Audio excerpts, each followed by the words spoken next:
Salut les agrophiliens, bienvenue à Melbourne.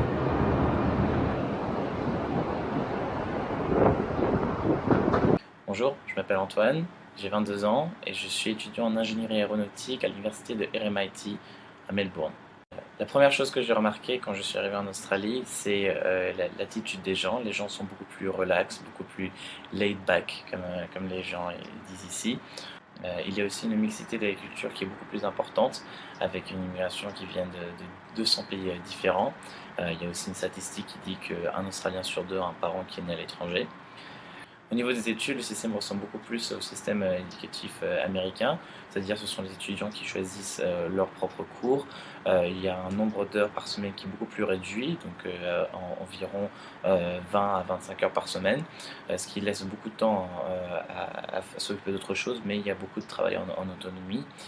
Alors l'Australie est un grand pays agricole, notamment puisqu'il possède différents climats, donc qui favorisent en fait la cultivation de différents fruits.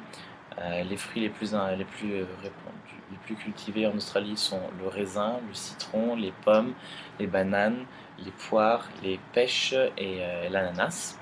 Mais les limitations les plus importantes de l'Australie sont le manque d'eau, la qualité des sols, avec certains sols très fragiles dû au climat, et des terrains difficiles. L'Australie est aussi un grand cultivateur du bio. L'Australie est quand même le troisième fournisseur de l'Union européenne en produits bio. L'Australie possède aussi la plus grande superficie agricole biologique, qui est d'environ 5,3 millions d'hectares. L'Australie est aussi un très grand exportateur de vin, le cinquième mondial. Les régions viticoles australiennes sont l'Australie méridionale, l'Australie occidentale, le Victoria et la Nouvelle-Galles du Sud.